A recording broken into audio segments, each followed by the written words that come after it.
El Tribunal de Apelaciones ratificó las condenas de 12 años de prisión para los represores Rubens Francia y Francisco Macaluso por crímenes cometidos en el Batallón 6 de San José durante el terrorismo de Estado. La sentencia sostiene que se ha probado que ha existido un plan de persecución y captura a integrantes en su mayoría de la Juventud Comunista con el fin de perseguirlos, torturarlos, socavarlos como personas, atormentarlos con secuelas que han quedado de por vida. Para los magistrados Alberto Reyes, Sergio Torres y Graciela Eustaquio, los argumentos esgrimidos por la defensa de los militares se corresponden con técnicas negadoras que también ensayarían los nazis respecto del Holocausto.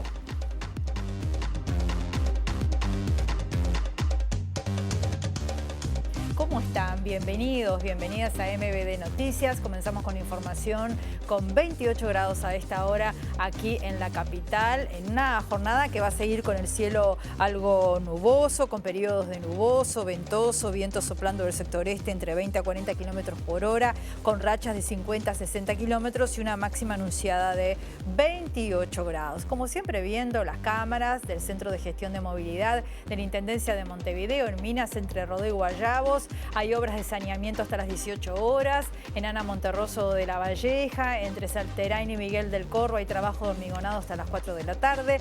Federico Susbiela Huarch, entre Centenario y Civils, hay trabajo de hormigonado hasta las 5 de la tarde. O Alejandro Fleming, entre Almirón y Rivera, también trabajo de hormigonado hasta las 5 de la tarde. Vemos los títulos que se están destacando a esta hora.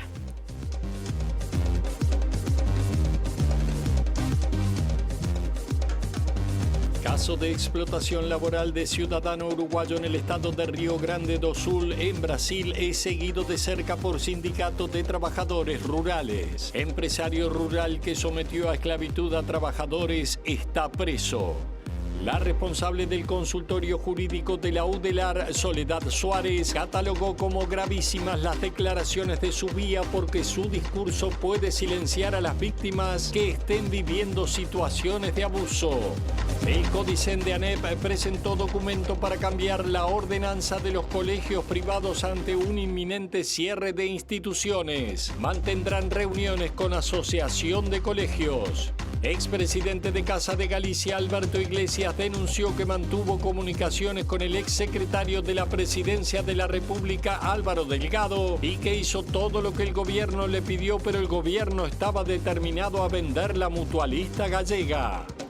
Muerte del líder opositor ruso Alexei Navalny conmueve al mundo. Cumplía condena de 19 años por cargos de extremismo. Versión oficial del Kremlin sostiene que se desconoce la causa de la muerte y se investiga.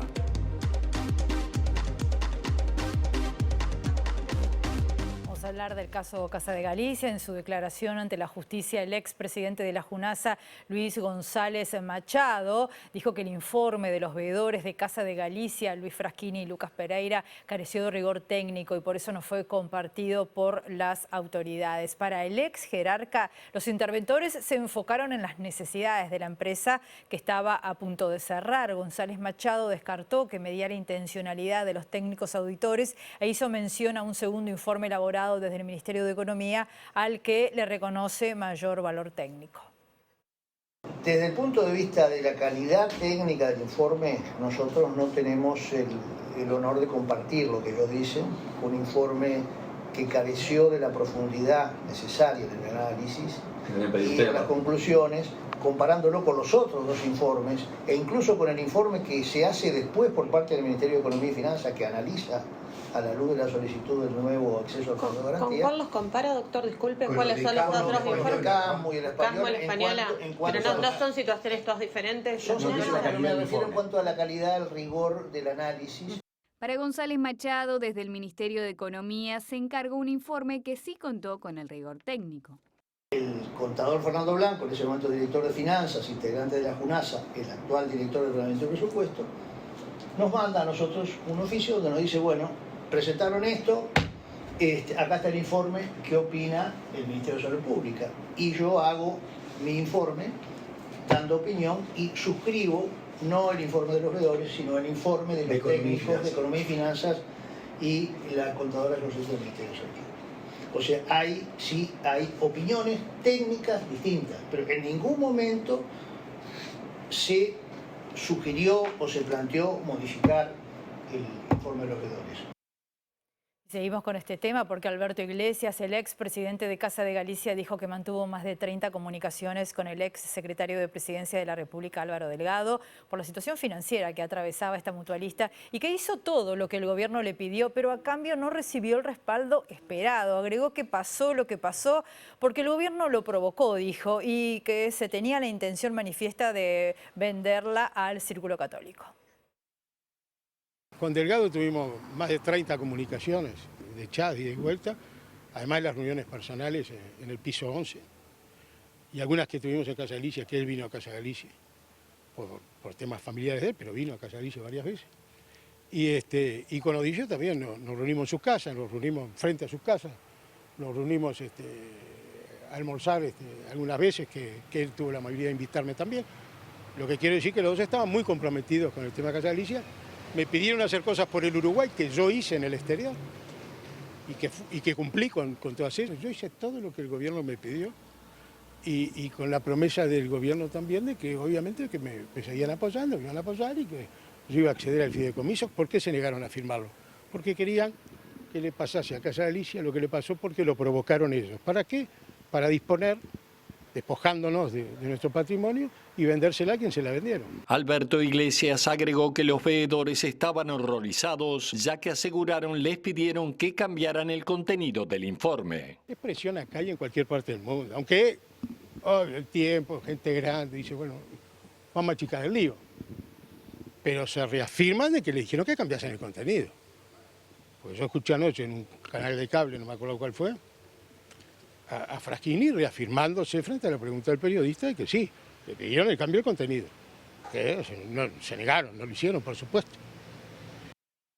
Alberto Iglesias, que el próximo lunes 19 va a comparecer ante Fiscalía para responder tras los descargos de los veedores y del expresidente de la Junasa, González Machado, denunció que el presidente Lacalle Pou llamó al presidente de la Junta de Galicia, Núñez Feijóo, para suspender la misión de auditores del gobierno gallego que iba a garantizar la viabilidad de Casa de Galicia. Esto último lo dijo esta mañana en M24. El Tribunal de Apelaciones de primer turno ratificó las condenas de primera instancia contra los represores Rubens Francia y Francisco Macaluso por crímenes cometidos en el Batallón 6 de San José durante el terrorismo de Estado. Los magistrados desestimaron todos los argumentos de los imputados. Compararon sus tácticas con las empleadas por los nazis para negar la realidad y reivindicaron el valor probatorio del testimonio de las víctimas. La sentencia establece que se ha probado que en San José ha existido un plan de persecución y captura a integrantes en su mayoría de la juventud comunista con el fin de perseguirlos, torturarlos, socavarlos como personas, atormentarlos con secuelas que han quedado de por vida. Y acto seguido afirma que se ha probado también que los imputados eran conscientes del plan, conocían su accionar, participaban en las capturas y de los interrogatorios con los más horribles tormentos, cometiendo crímenes de lesa humanidad, violando los derechos humanos de las víctimas. Los imputados son Rubens Francia y Francisco Macaluso, que en 1975 tenían el grado de capitán del ejército y revistaban en el batallón de infantería 6 de San José. Ambos habían sido condenados en primera instancia a 12 años y 6 meses de prisión en junio de 2023 por la justicia de San José por privación de libertad y torturas. La apelación presentada por sus abogados se basó en la supuesta falta de pruebas, en que recibían órdenes que tenían que cumplir y que por tanto fueron víctimas del contexto histórico. Según alegaron, los militares consiguieron la victoria sobre el enemigo, dando continuidad a la nación que hoy disfrutamos, afirmando que ahora se lo juzga por un concierto armado por los que perdieron la batalla. Para los magistrados Alberto Reyes, Sergio Torres y Graciela Eustaquio, estos argumentos se corresponden con técnicas negadoras que también ensayarían los nazis respecto del Holocausto y encierran una extrema perversión, pues alcanza una intensidad formidable cuando un represor intenta deslegitimar a sus víctimas pretendiendo que forman parte de una conspiración política y se autodenomina preso político. Vamos a profundizar en este tema, para eso recibimos con mucho gusto a nuestro periodista Eduardo Delgado, que está trabajando en este tema. Eduardo, bienvenido, buen mediodía para ti, adelante. Hola Rosina, un gusto saludarte. Así es, vamos a intentar profundizar en esta sentencia que recién daban cuenta. Y para eso estoy con Fiorella Garbarino, que es integrante del Observatorio Luz y Barburo, esta red de organizaciones sociales que trabajan en los derechos humanos con relación al pasado reciente, a la dictadura cívico-militar en Uruguay. Fiorella fue una de las abogadas justamente que trabajó en este caso. Así que todo, gracias por estos minutos, Fiorella. Y quería consultarte primero por uno de los aspectos de la sentencia. ¿En qué hace relación a la cantidad de pruebas que hay y al valor del testimonio? Algo que había sido cuestionado, ¿no?, por las defensas de los militares finalmente condenados. Sí, buenas tardes. Bueno, fue uno de los principales cuestionamientos de la defensa. Uno por el tema del plazo que ha pasado desde que sucedieron estos hechos, el tema de la memoria. Y en su momento también se dijo de que había una especie de trama en la que, bueno, decidían todos declarar esto en conjunto por un tema de, bueno, de una conspiración que claramente quedó demostrado que eso no existe, que es de público conocimiento que el terrorismo de Estado existió y que los hechos que se dieron en San José fueron más que públicos y más que reconocidos por toda la sociedad.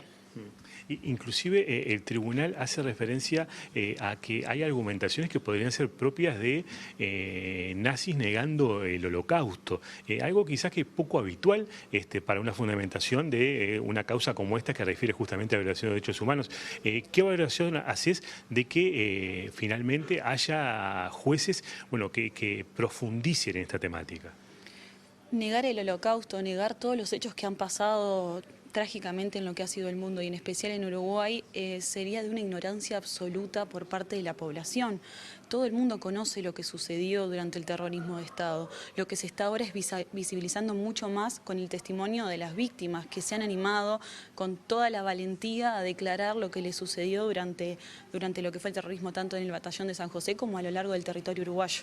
La valoración que se le da a los testimonios por parte de la jueza, por parte de nosotros, de todos los abogados, es importantísima, es el inicio de cada denuncia, ¿verdad? Es la forma en que nosotros tenemos de conocer los hechos, darlos a conocer y, bueno, y darle un poco de memoria y justicia a esas personas que durante tantos años no lo han tenido. Tú también hiciste mención hace unos minutos. Uno de los argumentos de la defensa era que los militares habían sido algo así como objetos de una venganza tardía, ¿no? Algo, por supuesto, también desestimado por los 3 ministros del Tribunal de Apelación. Es algo totalmente desestimado desde hace mucho tiempo ya, por suerte, dentro de lo que es la judicialidad. Tenemos que tener en cuenta también que una de las defensas de ellos era que ellos actuaban bajo la ley 14.068, la de orden del Estado. Y la verdad que eso también quedó zanjado muy profundamente dentro de tanto la primera instancia como la segunda instancia, pues si bien existía esa ley, no se podía hacer ni detenciones a civiles sin orden, no se podía torturar. Es muy claro que esa ley no le permite a nadie a realizar tratos crueles, inhumanos y degradantes como se realizaron en el batallón y en varias partes del Uruguay. Entonces, todas esas defensas fueron unas a unas tiradas abajo por parte tanto de la Fiscalía como nosotros, la defensa de las víctimas, así como cada uno de los tribunales que ha participado en esta causa. Fiorella, muchas gracias por estos minutos, muy amable, ¿eh? Bueno, muchas gracias a ustedes. Rosina, volvemos contigo, bueno, con esta profundización de la sentencia que dábamos cuenta hace minutos allí en MBD Noticias. Muchas gracias, Eduardo. El director del Instituto Nacional de Rehabilitación, Luis Mendoza, informó que próximamente el Ministerio del Interior va a adquirir 50 cámaras de videovigilancia que se van a instalar en lugares estratégicos de Santiago Vázquez, así como en salones de visita, el módulo 4, luego del pedido del comisionado parlamentario para el sistema carcelario, Juan Miguel Petit. Adelantó además que el INR va a comprar más cámaras con rubros propios. Van a ser destinados también a ese módulo para que las personas realicen actividades, porque lo que pasó puede ser también producto del encierro y por eso la única manera es trabajar en actividades y para hacer actividades tenemos que tener personal y los operadores penitenciarios que hoy egresan no van a solucionar todos los problemas, pero sí van a ser de gran ayuda para seguir trabajando y que los privados de libertad puedan realizar actividades.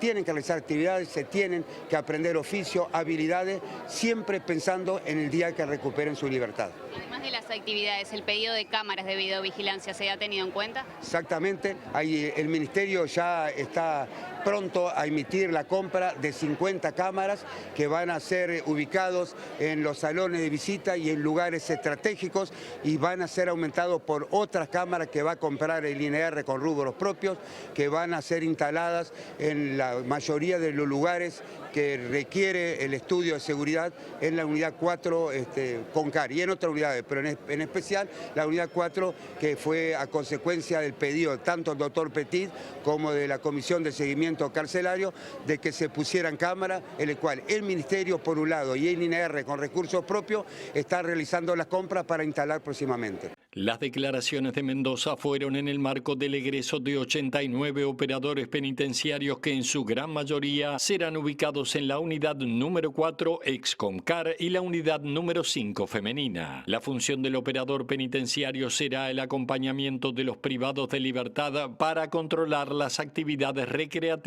dentro del centro de reclusión. Uruguay es el tercer país de América Latina, junto a El Salvador, que tiene la tasa más alta de femicidios, solo por detrás de República Dominicana y Honduras. Esto según el último reporte de la CEPAL. La directora de Mujeres, Mónica Botero, relativizó esta ubicación debido a que en Uruguay, dijo, hay un buen registro de estas situaciones de violencia, a diferencia de lo que ocurre en el resto de América Latina. Sin embargo, la directora reconoce que sigue habiendo un subregistro de otras violencias. Los índices altos, tanto de femicidios como de incidencia de la violencia de género en general, son altos, también porque hay un buen registro. En el resto de América Latina estamos bastante desparejos en cuanto al registro y sobre todo al hecho de que no se perciban determinadas situaciones como violencia de género. Que tengamos un promedio de unos 25 femicidios desde que se registra en 2007, es preocupante. Tenemos una denuncia en la policía cada 13 minutos por violencia doméstica, más todo lo que está subregistrado, como te decía. Sabemos que muchas mujeres, sobre todo en zonas rurales, en zonas del interior más alejadas, tienen naturalizadas las situaciones de violencia.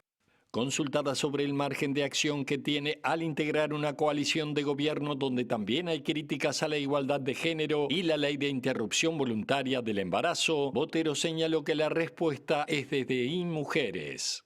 En general, cuando hay actores públicos diciendo estas cosas, suelo pedirles entrevistas para que me expliquen o qué fue lo que pasó, porque está dentro de mis potestades, de las potestades del instituto y mías como responsable, y preguntarles qué pasó y ofrecerles una formación o una sensibilización profesional.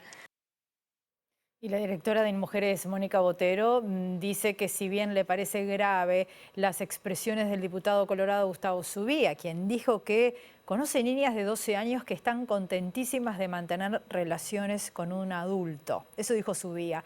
Dice Mónica Botero que InMujeres no puede estar todo el tiempo ocupándose de polémicas públicas. Además, la directora del órgano rector de políticas de género dijo que aspira a que alguien le responda a este legislador. InMujeres es el organismo del Estado que tiene que garantizar el cumplimiento de las leyes de violencia, de acoso, de trata. No puede estar todo el tiempo ocupándose de las polémicas públicas. Me parece que esto en la campaña electoral lamentablemente va a suceder. Quizás hay dirigentes políticos que consideran que le hablan a determinado público. Es un legislador y por lo tanto puede ser lo que quiera, puede actuar de oficio. La justicia, si le parece que lo que hizo fue una apología del delito, sí me parece grave. Lo que pasa es que tenemos unos cuantos meses por delante donde esto va a estar en entredicho. Yo espero que haya quienes le respondan. La abogada del consultorio jurídico de la Universidad de la República, Soledad Suárez, se refirió a estas declaraciones que les compartíamos del diputado Gustavo Zubia y las catalogó como declaraciones gravísimas. Entiende que su discurso puede silenciar a víctimas que estén viviendo situaciones de abuso. La abogada señaló que con estas declaraciones se está trasladando la responsabilidad del adulto a la infancia. Frente a los niños y adolescentes, es decir, las infancias, el Estado tiene responsabilidades bien importantes y concretas. Estamos frente a sujetos de derecho, pero en desarrollo, en formación, y eso no minimiza sus derechos, sino que al revés los maximiza y por lo tanto establece correlativamente deberes importantísimos de protección. La LUC aumentó la protección en el sentido de lo del consentimiento no relevante y disminuyó la diferencia de edad en esto que consideramos asimetría de poder, que ya nos habla de la desigualdad, porque no serían actos sexuales entre pares, sino con un adulto, y me parece importante tenerlo en cuenta porque es una norma súper reciente, en la que se establece esto de los 13 años, con una diferencia que no supere los 8 años, etcétera. Cuando nosotros entramos a analizar si la víctima estaba contenta, tuvo algún acto que pareció aceptación o incluso excitación, estamos trasladando la responsabilidad del adulto a la infancia, del adulto que es el que está en una situación de ventaja, de poder en relación a los niños, niñas y adolescentes. Y eso es gravísimo y violenta los deberes de los que hablé antes. Y cuando ese discurso viene de una persona que ostenta poder, es doblemente grave, porque estamos pasando el mensaje a víctimas que actualmente pueden estar en esa situación de silenciarse. Muy bien, vamos a recibir ahora a nuestra periodista Juliana Perdomo. Está en la Corte Electoral porque hasta el 15 de abril hay tiempo para sacar la credencial, los que la tienen que sacar por primera vez. Así que vamos a ver cómo está el panorama por ahora por allí. ¿Cómo está, Juliana? Bienvenida, buen mediodía. Gracias, Rosina. Buen mediodía para todos. Exactamente, estamos en la Corte Electoral porque están corriendo los plazos para inscribirse por primera vez y obtener la credencial cívica de cara a las elecciones internas. Un plazo que, como bien decías, vence en el mes de abril, pero también se puede renovar y tramitar los traslados de la credencial. Incluso la Corte Electoral viene haciendo un arduo trabajo en el interior del país con las mesas móviles. Pero para más detalles estamos con Wilfredo Penco, el presidente de la Corte. Gracias por recibirnos. Bueno, Penco, ¿se tiene algún registro de los inscriptos hasta el momento? Sí, efectivamente, este ha sido un periodo muy peculiar, porque en este periodo han estado los años en que se ha declarado emergencia sanitaria a nivel nacional y, por lo tanto, las inscripciones han descendido inicialmente, pero con el régimen de mesas móviles y la intensidad de la campaña que ha cumplido la Corte Electoral en la materia, estamos prácticamente en las mismas cifras de inscripción que a esta altura se tuvo en el periodo anterior. De manera tal de que, de acuerdo a las estimaciones que venimos proyectando, estaríamos en el 85% del total de inscriptos que deberían inscribirse en esta oportunidad. Es un trámite que se viene realizando sin agenda previa y solo con la cédula de identidad. La cédula de identidad efectivamente es un documento que permite acreditar la identidad del inscripto o del solicitante de la inscripción cívica, pero también deberá aportar, no en Montevideo, donde hay un acuerdo para que la partida de nacimiento se imprima automáticamente de acuerdo a los convenios que hemos celebrado oportunamente, pero en el interior del país es necesario llevar esa partida de nacimiento, que es la prueba de ciudadanía. Ya que me menciona el interior, ¿cómo se viene realizando el trabajo con las mesas móviles? ¿Ha facilitado la llegada a las personas? Así es, tanto en Montevideo como en el interior, porque también en Montevideo ha habido mesas móviles que han facilitado y han incrementado el número de inscriptos en este periodo. La tarea se desarrollará con mucha intensidad en el mes de febrero y en el mes de marzo, porque el próximo 15 de abril se cierra el periodo inscripcional. Incluso 15 días antes, el 1 de abril, habrá un cierre ficto del padrón. Decimos que es un cierre ficto porque las inscripciones continúan, pero para las elecciones primarias, las elecciones internas de los partidos políticos que se celebrarán el último domingo de junio, el padrón tiene que cerrarse antes porque hay plazos para cumplir. Quienes se sigan inscribiendo después del 1 de abril o quienes no hayan terminado el trámite de inscripción antes del 1 de abril incluso, podrán culminarlo con vistas al padrón del mes de octubre, donde habrá de celebrarse el último domingo la elección nacional. ¿Mismos plazos para renovación y traslados? Renovación también se desarrolla de forma simultánea a las inscripciones, del mismo modo que los traslados.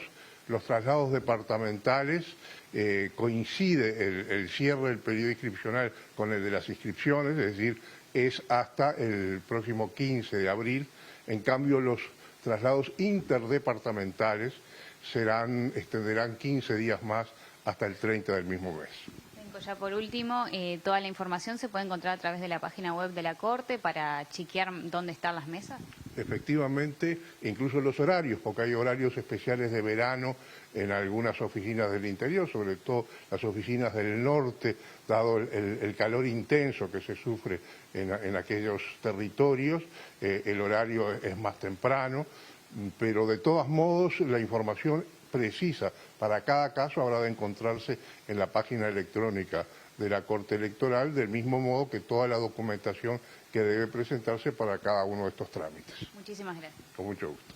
Bueno, Rosina, ya saben, hasta el 15 de abril tienen plazo para poder inscribirse para obtener la credencial por primera vez. Toda la información a través de la página web de la Corte Electoral. En el caso de Montevideo, sin agenda previa y solo con la cédula de identidad. Muy bien, muy importante tu información, Juliana. Nosotros hacemos una pausa muy breve y volvemos.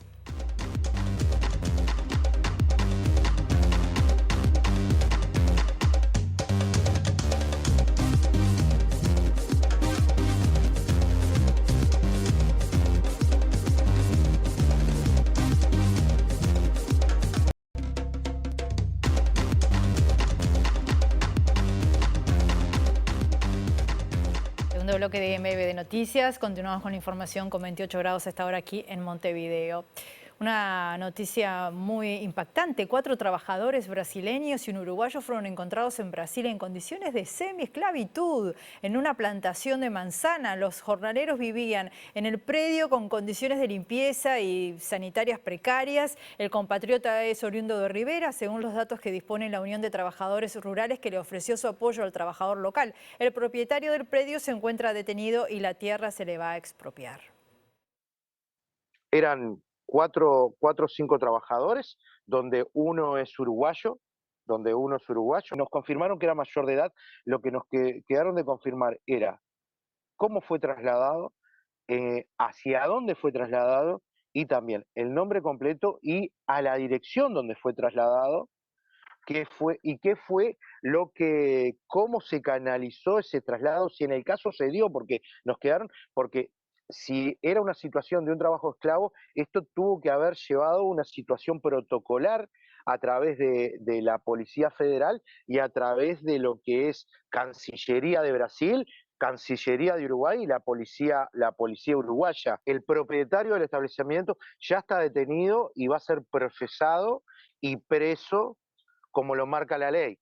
La ley también allá es un pequeño establecimiento de plantaciones de manzana. La ley marca ya que el predio donde se desempeñaban las tareas que son de trabajo esclavo automáticamente pasan a la órbita del Estado para la entrega para colonos.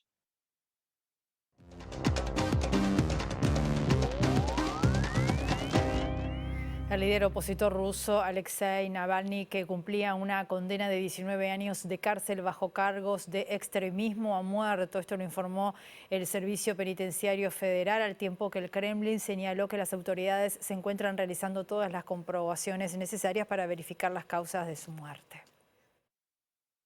Las autoridades carcelarias rusas señalaron que Navalny perdió la vida tras sentirse mal y perder el conocimiento después de una caminata en el centro en el que estaba recluido. El portavoz del Kremlin, Dmitry Peskov, señaló que no tiene información sobre la causa de la muerte. El también abogado y político se convirtió en un acérrimo opositor del Kremlin luego de emprender una cruzada contra la corrupción en su país y organizar protestas masivas contra el gobierno de Vladimir Putin, y cumplía una condena de 19 años de prisión bajo cargos de presunto extremismo. Sus manifestaciones y blogs, que exponían lo que según él era una gran corrupción de la élite rusa, describiendo a su nación como gobernada por ladrones, le valieron la admiración de muchos por atreverse a denunciar y desafiar un gobierno con poca alternancia de poder en el que Putin ha liderado por más de 20 años. En agosto de 2020, el activista sufrió un envenenamiento mediante el uso de un agente nervioso durante un vuelo a Moscú, que Navalny atribuyó a las autoridades rusas, aunque éstas siempre han negado su presunta implicancia. Las reacciones no se han hecho esperar. Desde Estados Unidos, el asesor de seguridad nacional de la Casa Blanca, Jake Sullivan, señaló que su gobierno se encuentra buscando activamente la confirmación de los hechos, pero que si se confirma será una tragedia terrible, mientras que el presidente ucraniano Volodymyr Zelensky afirmó que Navalny obviamente ha sido asesinado, agregando que, como otros miles que fueron torturados hasta la muerte por culpa de esta persona, en referencia al presidente ruso Vladimir Putin.